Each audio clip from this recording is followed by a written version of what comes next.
All right, hello class. I'm going to continue my series about using bump maps in Enscape. I think this will probably be the last one on it. And I want to look at the roof. I have a standing seam metal roof. Again, I just metaled a flat surface, but as we know, standing seams, every time we see a seam line, it actually pops up into the air. Again, I could model all that, or I could just use bump maps to make it in the material.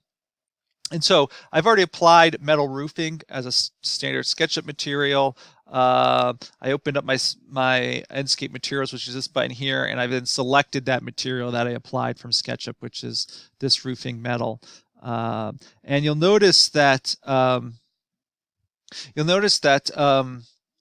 Enscape already realized that I have metal in the name and has actually turned up the metallic to 100% and has turned down roughness. That's going to make it reflective, which could be the case. The reality is for a metal roof, especially if it's painted a color, probably isn't super reflective. So I might want to go ahead and look at turning those down, but I'll do that after looking at the bump map, which is what we'll look at here. So I'm going to do it the same way, quick and easy.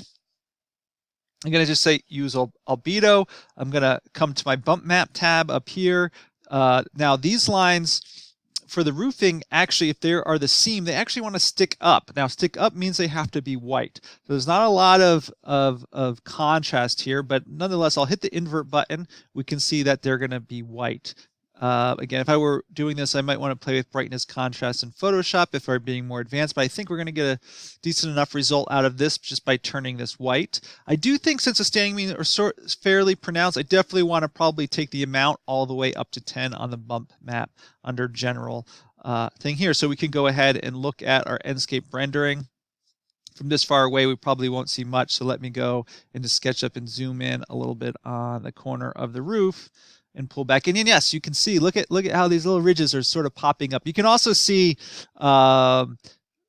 probably there's some material variation in here that's making this look sort of have these other features. It probably should be smoother. It also looks very reflective on here. So again, I can go back to my Enscape materials here, and I can probably turn the metallic pretty far down, and actually if I turn my roughness up, it basically just makes more diffuse light. So if I come here, see, you can see that those two changes still gives me the bump map, or the little standing seam is still revealed, but it's not as reflective. Now maybe you want your roof to be a little more reflective than I've made it, then you just don't make as drastic changes as I made. You can go ahead and play with this as need be, and that's how you can just quick simple changes to enhance your rendering. Now I'm not going to show any more lectures and videos on how to do bump map. However, on this particular project or similar ones you might be working on, there may be a few others changes that you want to look into for your assignment, and I will mention those now. So for example, if you're using the wood beams like this, I could add a slight bump map on these panels to give it a little bit of relief. You don't want a lot, it might not even be worth it, but there's something you can look into. When you're dealing with a concrete foundation, or in this case I have concrete steps here, you could turn that in just a very little bit, so maybe it's not super smooth. It might add, I mean, if you're showing an image from far away, it probably doesn't really matter, but if you're going to be standing up close, you might want to look into that. Other areas would be like this flooring. Again, the flooring, similarly, you might just ever so slightly have lines there between the joints.